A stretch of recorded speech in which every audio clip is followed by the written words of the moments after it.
خدا کی معافی کا تجربہ کرنا۔ خدا اور دوسروں کے ساتھ ایک گہرا تعلق قائم رکھنے کے لیے ہمیں انہیں معاف کرنا ہے جو ہمارے خلاف گناہ کرتے ہیں۔ اس اصول کا سیاق و سباق خداوند کی سکھائی ہوئی دعا پر مبنی ہے۔ جب شاگردوں نے یسوع سے کہا ہمیں دعا کرنا سکھا، تو دعا کے ایک حصہ میں ہم پڑھتے ہیں، اور جس طرح ہم نے اپنے قرض داروں کو معاف کیا ہے تو بھی ہمارے قرض ہمیں معاف کر۔ اور پھر متی رسول یہ الفاظ لکھتا ہے جن کا تعلق خداوند کی سکھائی ہوئی دعا کے اس حصے سے ہے جس کا میں نے ابھی ذکر کیا، اس لیے کہ اگر تم آدمیوں کے قصور معاف کرو گے تو تمہارا آسمانی باپ بھی تم کو معاف کرے گا، اور اگر تم آدمیوں کے قصور معاف نہ کرو گے تو تمہارا باپ بھی تمہارے قصور معاف نہ کرے گا۔ جب آپ ایسا کوئی بیان پڑھتے ہیں تو ایک چیز جو ہمیں صحیفوں اور بائبل مقدس کے واقعات سے واضح کرنے کی ضرورت ہے وہ یہ ہے کہ اس کا تعلق ہماری نجات کے کاموں سے نہیں ہے۔ ہم جانتے ہیں کہ نجات خدا کی طرف سے ایک تحفہ ہے۔ اگر ہم خدا کے دیے ہوئے نجات کے تحفے پر نظر کریں تو ہمیں ماننا پڑے گا کہ یسوع نے کبھی بھی اعمال کے وسیلے سے نجات حاصل کرنے کی تعلیم نہیں دی۔ ہم عدالتی معافی کا تجربہ تبھی کر سکتے ہیں جب ہم ایمان کے وسیلے سے نجات حاصل کرتے ہیں۔ یہ ایک بہت خاص لفظ ہے، عدالتی معافی۔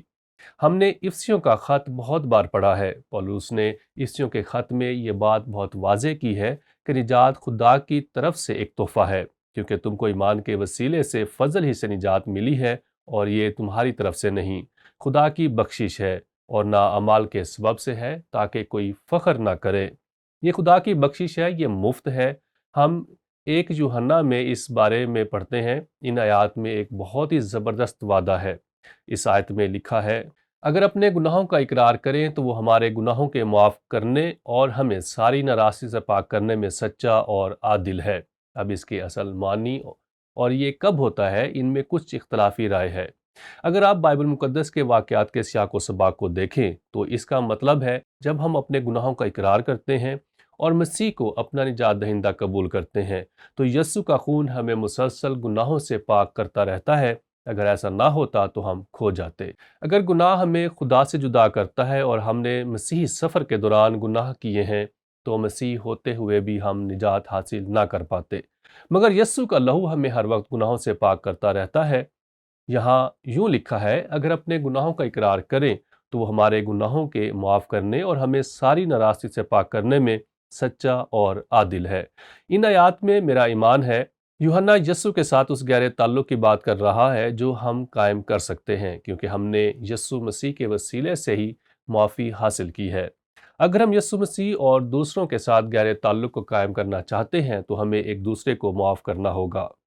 مسیح ہوتے ہوئے بھی ہم ناکام ہو سکتے ہیں۔ پولس نے افسیوں کے نام خط کے 4 باب کی 32ویں آیت میں اس گہرے تعلق کا ذکر کیا ہے۔ یہاں ہم پڑھتے ہیں، اور ایک دوسرے پر مہربان اور نرم دل ہو، اور جس طرح خدا نے مسیح میں تمہارے قصور معاف کیے ہیں تم بھی ایک دوسرے کے قصور معاف کرو۔ اور مسیح میں ملنے والی معافی اس عدالتی معافی جیسی ہوتی ہے۔ یہ تب ہوتا ہے جب ہم اپنا ایمان یسوع مسیح پر رکھتے ہیں اور خدا ہمارے ماضی، حال اور مستقبل کے سب گناہ معاف کر دیتا ہے۔ لیکن اگر ہم خدا اور دوسروں کے ساتھ گہرے تعلق میں رہنا چاہتے ہیں تو ہمیں ایک دوسرے کو معاف کرنا ہوگا۔ تو اس اصول کے لحاظ سے ہمیں اس فرق کو سمجھنے کی ضرورت ہے۔ معافی کے تصور کے متعلق غور و خوض کے لیے سوال، بائبل مقدس دشمنوں کو معاف کرنے کا حکم دیتی ہے۔ دشمنوں کو معاف کرنے سے خدا کا انصاف کا منصوبہ کیسے پورا ہو سکتا ہے؟ میں آپ کی توجہ ان باتوں پر دلانا چاہتا ہوں جو یسوع نے متی رسول کی معرفت انجیل میں اس بیان سے پہلے کہیں۔ اگر آپ چند آیات پیچھے دیکھیں، متی رسول کی معرفت انجیلی بیان کے 5ویں باب کی 43ویں اور 44ویں آیت میں یسوع نے کہا، تم سن چکے ہو کہ کہا گیا تھا کہ اپنے پڑوسی سے محبت رکھ اور اپنے دشمن سے عداوت، لیکن میں تم سے یہ کہتا ہوں کہ اپنے دشمنوں سے محبت رکھو اور اپنے ستانے والوں کے لیے دعا کرو۔ اس میں کوئی شک نہیں کہ ہمیں اپنے دشمنوں اور عداوت رکھنے والوں کو معاف کرنا ہے۔ ہمیں انتقام نہیں لینا، اور پولس نے رومیو کے نام خط کے 12ویں باب کی 19ویں آیت میں اس کا ذکر کیا ہے۔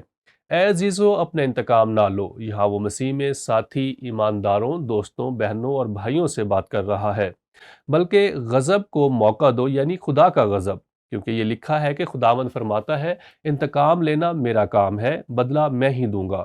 دوسرے لفظوں میں رومیو کے خط میں بیان کیا گیا اصول اس بات کو واضح کرتا ہے کہ ہمیں انتقام نہیں لینا، خدا کی مرضی بجا لانے کے لیے ہمیں اپنے دشمنوں سے مسیح کی مانند محبت رکھنی ہے۔ اب آپ کہیں گے اپنے دشمن سے محبت رکھنے کا خدا کے انصاف سے کیا تعلق ہے؟ اگر آپ رومیو کے نام خط کے بارے میں باب میں پڑھیں تو یہ واضح ہے کہ ہمیں انتقام نہیں لینا، انتقام لینا خدا کا کام ہے۔ پولس فوراً اس ذمہ داری کا ذکر کرتا ہے جو خدا نے حکومت کے کندھوں پر ڈالی ہے۔ رومیو کے نام خط کے 13ویں باب کی 4 آیت میں ہم پڑھتے ہیں، کیونکہ وہ تیری بہتری کے لیے خدا کا خادم ہے۔ اب ہمیں اس بات کو واضح کرنے کی ضرورت ہے کہ جب پولس حکومت کو خدا کا خادم کہتا ہے تو یہ وہ خادم نہیں جو خدمت کے لیے استعمال ہوتا ہے، اور نہ ہی یہ ویسا ہے جیسے خدا اپنے خادموں کے لیے استعمال کرتا ہے، اور نہ ہی یہ ویسی خدمت ہے جیسے یسوع نے کہا ایک دوسرے کی خدمت کرو۔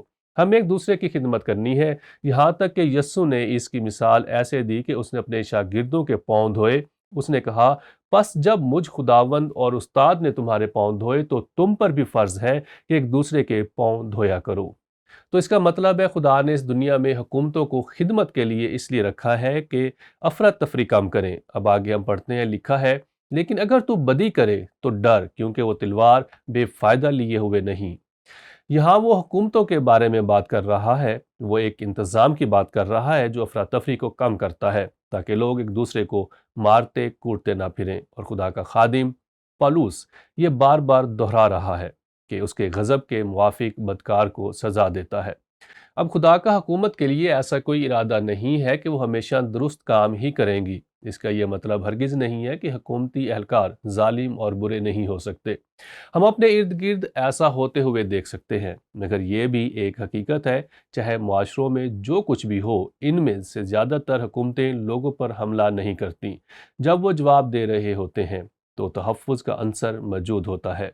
جیسے ہم ایک جگہ پڑھتے ہیں کہ حکومت ہمیں ہلاک کرنے کے لیے نہیں ہوتی، بس وہ چاہتی ہے کہ آپ قواعد و ضوابط کی پاسداری کریں، تو یہاں ہمیں خدا کے انصاف کا عنصر ملتا ہے، اور انسان ہوتے ہوئے ہمارا کام نہیں ہے کہ ان لوگوں سے بدلہ لینا جو ہمارے ساتھ برا کرتے ہیں۔ خدا کئی مرتبہ حکومتوں کے ذریعے اپنا غضب اور فیصلے ظاہر کرتا ہے۔ خدا عدالت بھی ضرور کرے گا۔ خداوند کہتا ہے انتقام لینا میرا کام ہے، میں ہی بدلہ دوں گا۔ لیکن اس دنیا کو پاگل اور قابو سے باہر ہونے سے بچانے کے لیے خدا کا منصوبہ موجود ہے۔ اس لیے اس نے ہماری ثقافت کے مطابق حکومتیں قائم کی ہیں تاکہ امن برقرار رہے۔ جب تک یسوع مسیح جو بادشاہوں کا بادشاہ اور خداوندوں کا خدا ہے اس کی بادشاہی نہ آ جائے، وہ راستے سے حکومت کرے گا اور ان سب کی عدالت کرے گا جو اس کی مخالفت کریں گے۔ بائبل مقدس یہ تعلیم دیتی ہے کہ خدا انصاف کا منصوبہ رکھتا ہے۔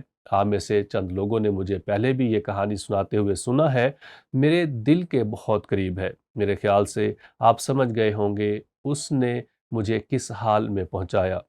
جب ہمارے دفتر کی عمارت میں ایک آتش زنی کرنے والا آیا، یہ وہ جگہ ہے جیسے ہم اپنے چرچ کے دفاتر کے لیے قسطوں پر لے رہے ہیں۔ اس نے بڑے طریقے سے اس عمارت کی 5 مختلف جگہوں پر آگ بھڑکانے والی چیزیں لگائیں، اور اس گھنونی حرکت سے اس نے 50 آفس بھی برباد کر دیے۔